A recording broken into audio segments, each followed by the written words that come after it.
नमस्कार, मैं हूं तनु और आप देख रहे हैं डेन न्यूज। खबरों का सिलसिला शुरू करने से पहले आइए एक नजर डालते हैं उन खबरों पर जो बनी है आज की सुर्खियां।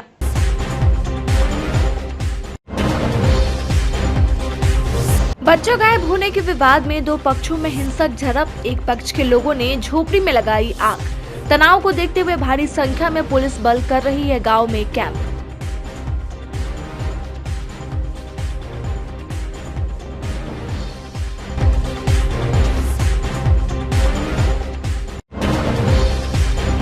प्रेमिका से मिलने गए प्रेमी की ग्रामीणों ने की पोल में बांधकर बेरहमी से की पिटाई। वीडियो वायरल होने के बाद पुलिस ने लिया संज्ञान।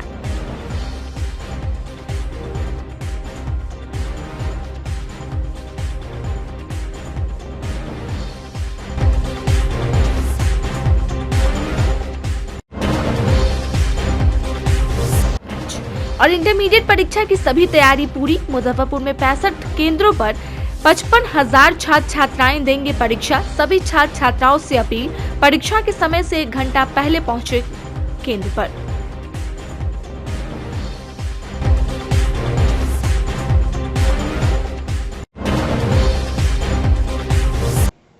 तो ये थी आज की सुर्खियां और अब खबरें विस्तार से।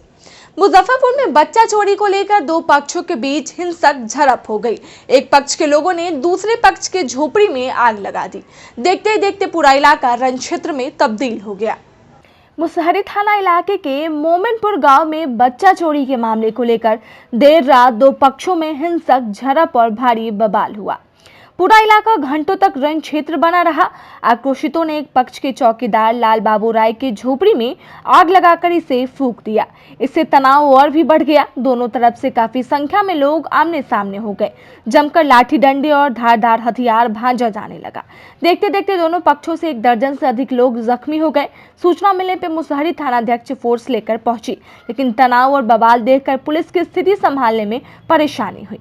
इस कारण मुसहरी पुलिस को पीछे हटना पड़ा। हालत बिगड़ता देख डीएसपी पूर्वी मनोज पांडे, क्यूआरटी सकरा, पियर और बोचहा थाना की पुलिस फोर्स मौके पे पहुंची। जवानों ने बल प्रयोग कर भीड़ को खदेड़ कर भगाया, तब जाकर मामला शांत हुआ। फिलहाल गांव में पुलिस फोर्स कैंप कर रही है। लोगों से शांति व्यवस्था कायम रखने की अपील की जा रही है। हालांकि अंदर ही अंदर अभी भी दोनों पक्षों के बीच तनाव व्याप्त है। पूरा इलाका घटने के बाद पुलिस छावनी में तब्दील हो गया है। इस हिंसक झड़प में दोनों पक्ष से करीब 1 दर्जन से अधिक लोग जख्मी हो गए हैं। एक पक्ष के जख्मी स्थानीय पीएचसी में भर्ती है, जबकि दूसरे पक्ष के जख्मी पुलिस से बचकर इधर उधर अपना इलाज करवा रहे हैं। दरअसल स्थानीय फेकू मांझी का 3.5 साल का पुत्र 11 जनवरी से घर से गायब है। परिजन ने ग्रामीण उदय पर बच्चा चोरी करने का आरोप लगाया था। इसे लेकर पिछले रविवार को गांव में पंचायती भी हुई थी। इस रविवार को पुनः उसी मामले को लेकर पंचायत होना तय हुआ था, लेकिन एक जनप्रतिनिधि के नहीं आने के कारण पंचायत टल गया। शाम होते होते मामला बिगड़ता चला गया। पीड़ित पक्ष का आरोप है कि जब उन लोगों ने शाम में इसका विरोध किया तो उन लोगों के साथ मारपीट की गई। इसी को लेकर आक्रोश भड़क उठा। चौकीदार लाल बाबू राय दूसरे पक्ष का समर्थन कर रहे थे, जिस पर चोरी करने का आरोप लगा था। इस बात को लेकर पीड़ित पक्ष के लोग उग्र हो गए। जब शाम में उनके साथ मारपीट हुई तो पूरा समाज उनके पक्ष में उठ खड़ा हुआ, जिसके बाद देखते देखते पूरा इलाका रण क्षेत्र में बदल गया। ना हुआ जो हमको बच्चा सब बाजार से आया, उन्हें हगामा 2 बार हुआ, 2 बार हगामा होकर चल गया। तीसरा में आया तो अशोक के घर पीटे लगा, मारने लगा। हुआ से आदमी कुछ आया तो यहाँ हमको घर घेर लिया, इधर से घर घेर लिया। हमको बेटा सा काम करके आया तो बरंडा में बैठा हुआ, बरंडा में बैठल रहल। अब बरंडा में पर्दा हटा के ना तक कि जहाँ के पर तहीं बेटा सा के गिरावे लागल। 3 गो 4 गो धो के मुड़ी घसैत रहे। कोनो कोदाई उठैले, कोनो फरसा उठैले। बेटी के मरैया में उसेटले रहे। एगो बेटा के बाथरूम में ढुकैले रहे। सब ठाट करो नोच नोच के सब चलावे लगल। जहाँ पर तहीं छिद्रो भंग कर दिलकै। किसके द्वारा घर में आपके बथान में आग लगाई गई है? राम परवेश माझी लोग था सब माझी था। 200 की 300 है तो हिया से चौक पर से लेके दम रिजर्व है, दम तरफी मौगी से मर्दा वाले कोदारी ले ले, फरसा ले ले, लाठी ले ले, कपछा ले ले, सुगर के मारे वाला सुआ ले ले। हम बोली जे हमारा बेटा सके नमा तो हमरा करिया में सुआ भी रहे। इतना मोट के रड वाला हुई से सुगर मारी से बेच लीजिए। हम उनको बोले थे तुम बेटी बेच लीजिए। हम बोले तुम बेटी बेच लीजिए। हम काहे बेचेंगे? तैसे पोसते हैं हम, आप बेच लेंगे। हम तुम बेटी बेच लीजिए। फिर क्या हुआ आगे? फिर आगे में क्या हुआ? आगे से हम कैसे ओकरा बाद हम चल दिए ओकरा बिहान के गबन कर दिया लड़का के। कौन गबन कर दिया? उदय गबन कर दिया। किसका बेटा है? उसको नाम लीजिए जी। हम राय जी। जब हल्ला सुने, हल्ला का बीच हमने आए, देखे जे कि हल्ला है कथी का। हल्ला का जनाइते लग में पहुँचे, उनाइते सबको सब लगा हमको लाठी चलाने। कौन लोग चलाने लगा? वो चलाने लगा, वो भीड़ में हम देखे नहीं जे कौन तो था। कौन सब लोग? राजी समाज के लोग थे? नहीं, वो माझी समाज का लोग थे। अच्छा। टोटल माझी समाज के लोग थे, और अपनी समाज का लोग सब तो खालिए था, सब लोग समझाने के लिए, लेकिन वो समझ नहीं पा रहा था। वो लोग अनाधुन लाठी चला रहा था। किस कारण से किया गया घटना ये? सर, इसका पूरा मालूम हमको नहीं हुआ जो किस कारण से हुआ। हम सीधे हल्ला सुने, हल्ला में आ गए और देखे कि जो भाई समझाने से समझ जाए, लेकिन ना वो सब जो है आए और उस साइते लाठी चारा शुरू हो गया। घटना यहाँ टीके लेकर के है, से बच्चा संबंधित है, उसी को लेकर के घटी है। रात में काफी देर तक वो आग लगने की बात आ रही है, मारपीट की मामला आ रही है, चौकीदार की पिटाई की भी मामला सामने आ रही है। हाँ, तो उसमें हम लोग यहाँ विधि व्यवस्था बनाए हुए हैं। कुछ ग्रामीणों का आरोप है कि मुखिया जी के द्वारा ही ये कांड करवाई गई है। वैसा कोई सूचना नहीं। मुजफ्फरपुर में एक वीडियो सोशल मीडिया पर बड़ी तेजी से वायरल हो रहा है। वायरल वीडियो में कुछ लोग एक युवक को बिजली के पोल से बांधकर बेरहमी से उसकी पिटाई कर रहे हैं। बताया जाता है कि युवक अपनी प्रेमिका से मिलने उसके गांव पहुंचा था, जहां प्रेमी को ग्रामीणों ने बुधवार को पकड़ लिया। उसके बाद उसे बिजली के पोल में बांधकर जमकर पिटाई की। इस वीडियो में लड़का अपने लिए रहम की भीख मांग रहा है, लेकिन भीड़ ने उसकी एक नहीं सुनी। वीडियो मनियारी थाना इलाके के बताया जा रहा है। 2 मिनट 17 सेकंड के वीडियो में बड़ी संख्या में लोग की भीड़ जुटी हुई है। उसमें कई लोग युवक को अंधाधुंध पिटाई करते दिख रहे हैं। वायरल वीडियो होने के बाद मनियारी पुलिस ने संज्ञान लिया है। पुलिस का कहना है कि मामला दर्ज कर आरोपी पर कार्रवाई की जाएगी। मीडिया के माध्यम से अभी हमको खबर मिली है कि हमारे क्षेत्र मच्चा में एक वीडियो वायरल हुआ है मारपीट का, जो मीडिया के माध्यम से अभी हमको मालूम चला है। और अभी तक इस मामले में अभी तक कोई ना लिखित ना मौखिक मेरे पास कोई अभी तक कोई आया हुआ है, और उस तरह का होगा तो उस पर विधि सम्मत कार्रवाई करेंगे। हम जांच करके विधि सम्मत कार्रवाई करेंगे। हम मुजफ्फरपुर में एक व्यक्ति ने नशे के धुत में पुलिस की खड़ी वाहन में जबरदस्त टक्कर मार दी, जिससे उसका गाड़ी क्षतिग्रस्त हो गया। घटना सिकंदरपुर चौक की है। सूचना पे पहुंची सिकंदरपुर ओपी पुलिस ने नशे में धुत कार सवार एवं उसके परिवार को बाहर निकाला। कार सवार की पहचान गोला बांध रोड निवासी संजय कुमार गुप्ता के रूप में हुई है। पुलिस ने जब ब्रेथ एनालाइजर से उसकी जांच की तो शराब पीने की पुष्टि हुई। सोमवार को पूछताछ के बाद संजय गुप्ता को पुलिस ने जेल भेज दिया है। रात में नशा में गाड़ी चला रहे थे। इनका ब्रेथ एनालाइजर मशीन से जांच कराया गया है। 184 पॉइंट दारू पीने का पुष्टि की गई थी। ठोकर उकड़ी मारो? हाँ, ठोकर लगा था। इनका गाड़ी भी क्षतिग्रस्त हुआ है और उसी में इनको केस करके जेल भेजा जा रहा है। कितने लोग गाड़ी में सवार थे? ज़्यादा लोग नहीं थे। इनके 2 लड़का था, एक पत्नी थी। अच्छा। ड्रिंक करके गाड़ी चला रहे थे। ये कहाँ के रहने वाले हैं? यही गोला बांध रोड के हैं। सोमवार को मुजफ्फरपुर जिले में शराब तस्करी के दौरान पकड़े गए वाहनों की नीलामी उत्पाद विभाग द्वारा जिला समाहरणालय सभागार में की गई। उत्पाद विभाग की ओर से जब 64 वाहनों की नीलामी आज होनी थी, जिसके आलोक में सभी वाहनों की खरीद के लिए 601 लोगों ने कागजी प्रक्रिया पूरी करते हुए इस नीलामी का हिस्सा बने। नीलामी की यह प्रक्रिया डीएम प्रणव कुमार के निर्देश पे हुई, जिसमें 2 व्हीलर, 3 व्हीलर, 4 व्हीलर और बड़े ट्रक समेत 64 गाड़ियों की आज बोली लगी।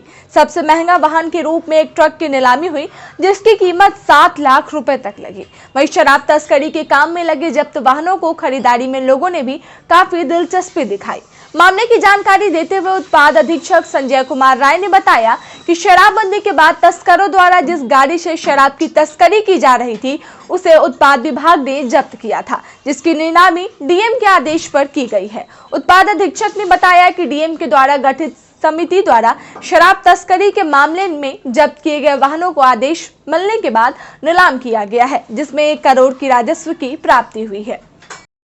वाहनों के लिए नीलामी प्रकाशित की गई थी, जिसमें प्राय सभी पर आवेदन प्राप्त हैं और अभी तक 16 वाहनों की नीलामी की गई है। शेष की नीलामी आज और कल की जाएगी। कितने राजस्व की प्राप्ति की उम्मीद है? करीब 1 करोड़ रुपए के प्राप्त होने की उम्मीद है। कल तक नीलामी में संपन्न होने के बाद। शराब के कारोबारियों को सरकार पकड़ पकड़ कर जेल भेज रही है और जब वो जेल से बाहर निकल रहे हैं तो सरकार उन्हें जीविका से जोड़ते हुए सतत जीविकोपार्जन के माध्यम से रोजगार मुहैया करा रही है ताकि बिहार में शराबबंदी सफल हो सके। सरकार की इस योजना को कितनी सफलता मिलती है यह आने वाले समय में पता चल जाएगा। एसडीओ पूर्वी ज्ञान प्रकाश ने बताया कि जेल से बाहर आए कई शराब कारोबारी समाज के मुख्य धारा में आने के लिए सतत जीविकोपार्जन योजना से जुड़कर मछली पालन, मुर्गा पालन जैसे रोजगार से जुड़े भी हैं।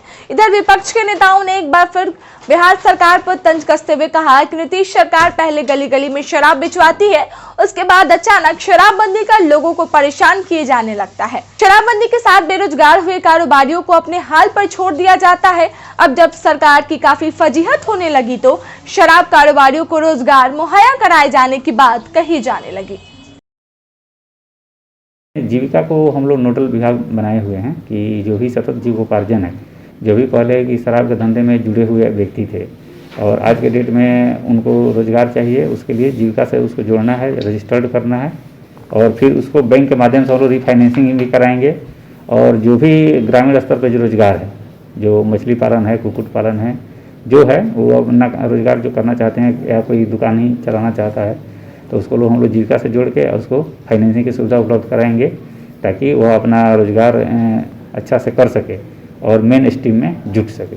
अनुज्ञप्ति प्राप्त जो शराब विक्रेता थे उनके लिए या जो अवैध शराब की बिक्री कर रहे थे उनके लिए, उसमें कोई भी जैसे जो पुराना व्यवसाय करता था यानी कि शराब के धंधा से किसी न किसी रूप में जुड़ा हुआ था, वो है ही, उसको प्रायोरिटी बेसिस पे, क्योंकि अब एक्ट के बन जाने के चलते ऑलरेडी अपराध है, शराब बनाना, बेचना, पीना सब चीज़ अपराध है। तो प्रायोरिटी बेसिस पे कहीं भी अगर संज्ञान में प्राप्त होता है तो उसको हम करेंगे ही। और जनरल जीविका से जो रोजगार देने का सवाल है यह पहले से ही चला आ रहा है, लेकिन प्रायोरिटी बेसिस पे उन क्षेत्रों में जहाँ वैसे लोग हैं उसको प्रायोरिटी से पहचान करके हम लोग सतत जीविकोपार्जन से जोड़ के और जितना यथासंभव हो सके शीघ्र से शीघ्र उनको रोजगार देने का काम करेंगे। जिले में कोई ब्लॉक को चिन्हित किया गया है? ना, सभी ब्लॉक में प्रोग्राम चल रहा है। सतत जीविकोपार्जन का जो प्रोग्राम है उसमें तो ऑलरेडी बोचहा में भी डीडीसी साहब गए थे, वीडियो गए थे, बहुत अच्छा प्रोग्राम भी हुआ था।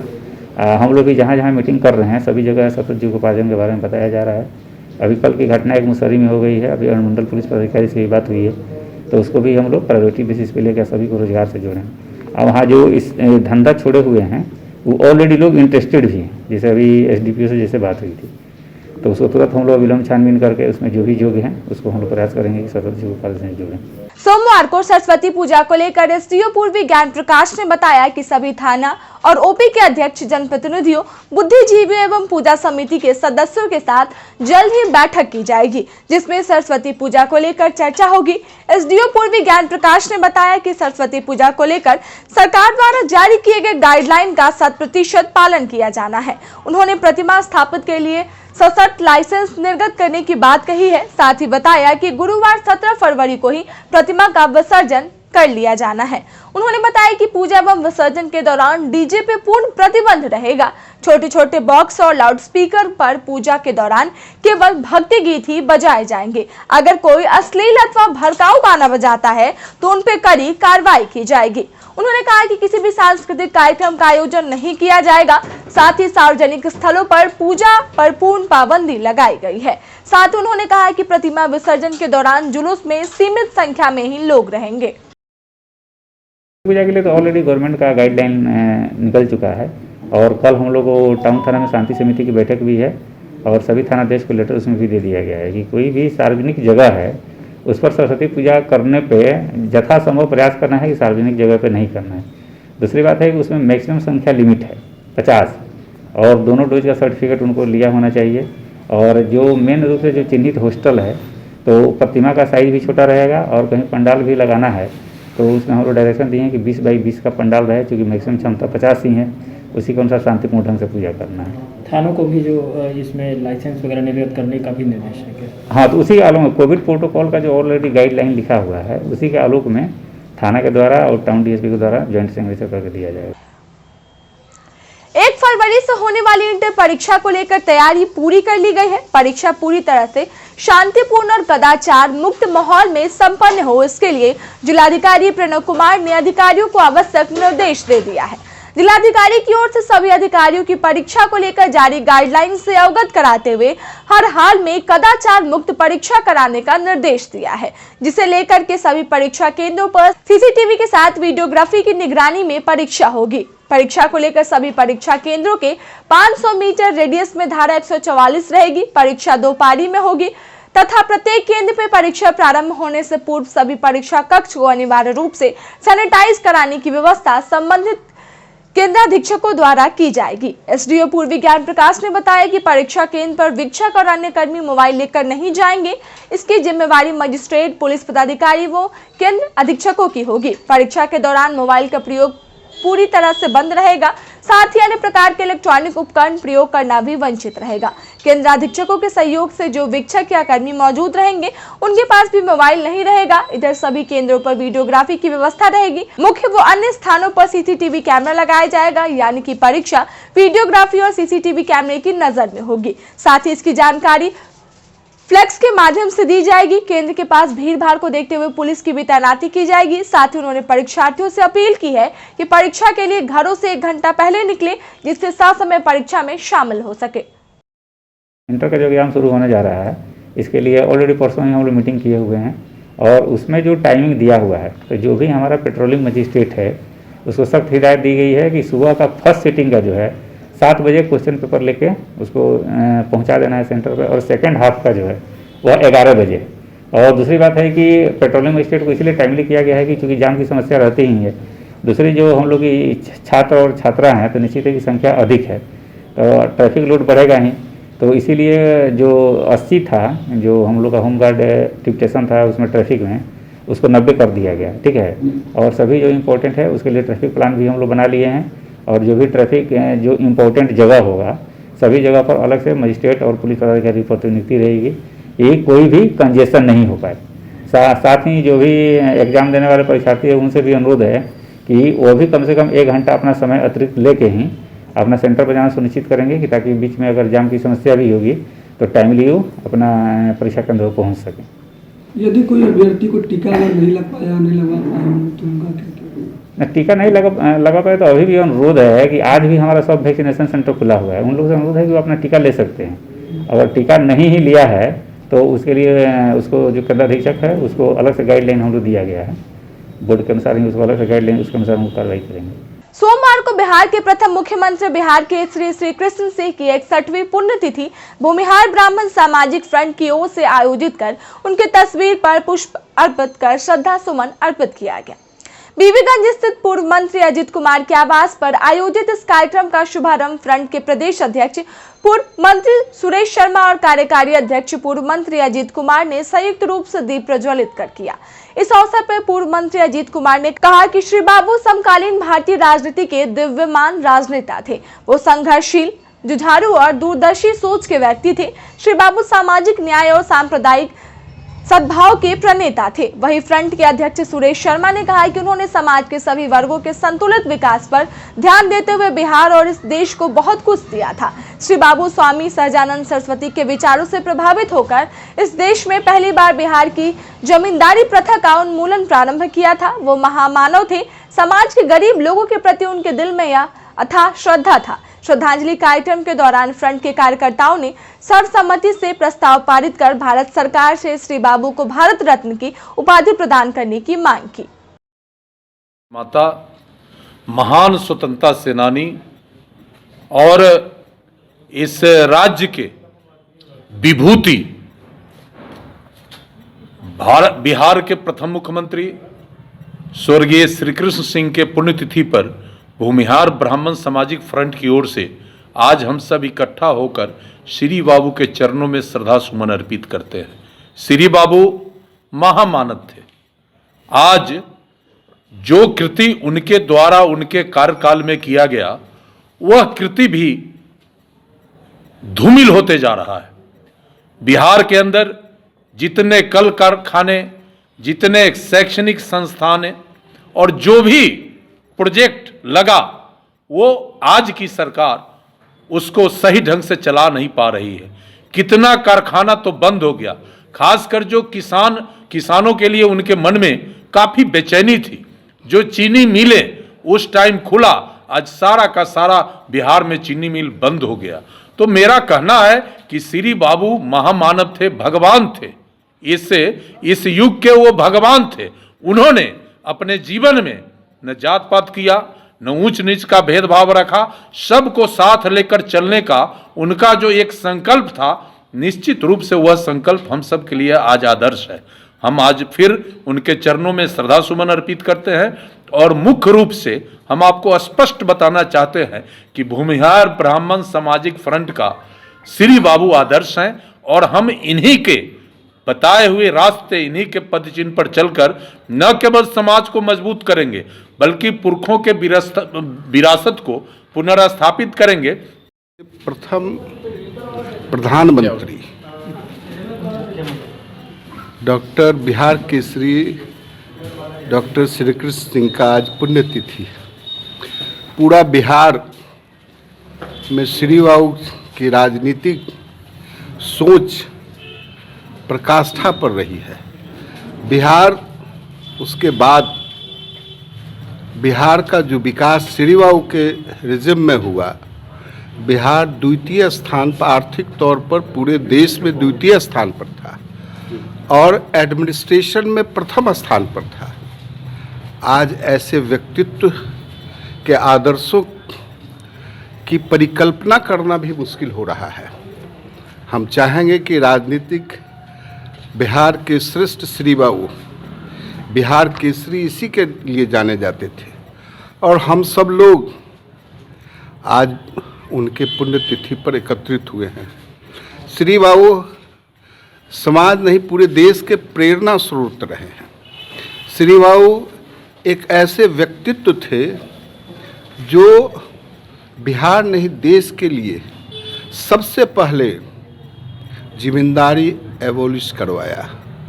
पहला अमेंडमेंट संविधान में जो हुआ वह श्री बाबू की प्रेरणा से हुआ।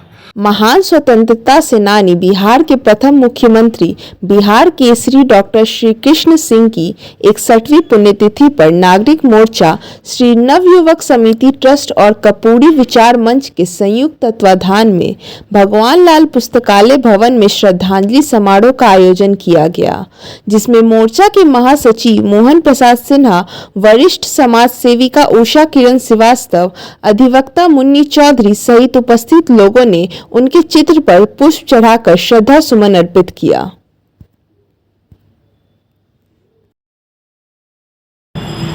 महान देशभक्त, महान स्वतंत्रता सेनानी, बिहार के प्रथम मुख्यमंत्री, बिहार केसरी डॉक्टर श्री कृष्ण सिंह की आज 61वीं पुण्यतिथि है। आज ही के दिन 1961 में महामानव का निधन हुआ। आज नागरिक मोर्चा, श्री नवयुवक समिति ट्रस्ट, कर्पूरी विचार मंच के संयुक्त तत्वाधान में शहीद भगवान लाल पुस्तकालय भवन में हम लोग एकत्रित होकर महामानव को मुजफ्फरपुर वासियों की ओर से भावभीनी श्रद्धांजलि अर्पित कर रहे हैं। श्री बाबू एकमात्र ऐसे मुख्यमंत्री हुए जिनको प्रधानमंत्री कहलाने का भी सौभाग्य प्राप्त है। आज भी शहीद खुदीराम बोस स्मारक स्थल पर जो शिलापट लगा है उस पर उनके नाम के आगे लिखा हुआ है बिहार के प्रथम प्रधानमंत्री। श्री बाबू ने ही पंडित जवाहरलाल नेहरू को नजरअंदाज कर और उनके मीटिंग छोड़कर आए मुजफ्फरपुर और उन्होंने ही शहीद खुदीराम बोस स्मारक का अनावरण किया, उद्घाटन किया। इस कारण आज के युवा पीढ़ी को श्री बाबू के प्रति बहुत स्नेह और श्रद्धा है। सोमवार को संयुक्त किसान मोर्चा के तत्वाधान में विभिन्न किसान संगठनों ने केंद्र सरकार द्वारा किसानों से की जा रही वादा खिलाफी के विरोध में विश्वासघात दिवस मनाया।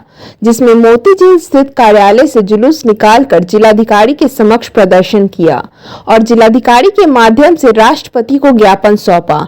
किसान नेताओं ने कहा कि भारत सरकार के 9 दिसंबर के जिस पत्र के आधार पर संयुक्त किसान मोर्चा ने 13 महीने से जारी आंदोलन को स्थगित किया, सरकार ने उसमें से कोई भी वादा पूरा नहीं किया।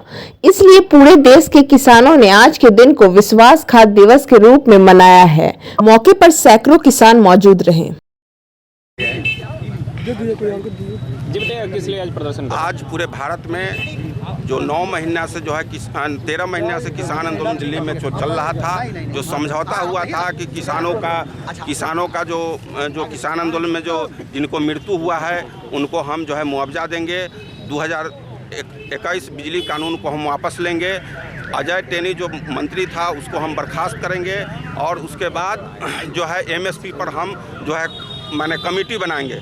इन सवालों पर जो है कि आपको समझौता हुआ, तब दिल्ली में किसान आंदोलन जो है कि स्थगित हुआ था।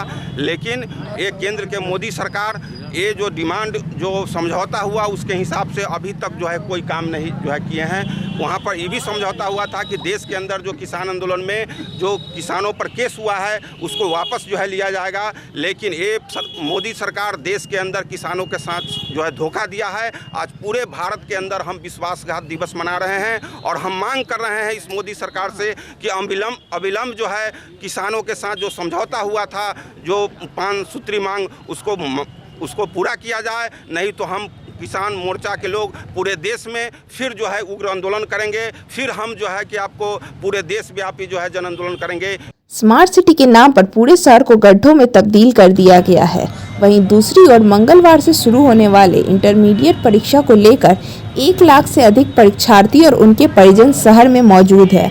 परीक्षार्थियों को जाम की वजह से परीक्षा नहीं छूटे, जिसके लिए सोमवार को जन अधिकार छात्र परिषद के बिहार विश्वविद्यालय अध्यक्ष सुभाष ठाकुर के नेतृत्व में 6 सदस्यीय टीम ने जिलाधिकारी को ज्ञापन सौंप चौक चौराहे पर पुलिस बल की तैनाती कर जाम से निजात दिलाने की मांग की, जिससे कि परीक्षार्थियों को जाम की समस्या के कारण से परीक्षा केंद्र पहुंचने में किसी प्रकार की दिक्कत ना हो।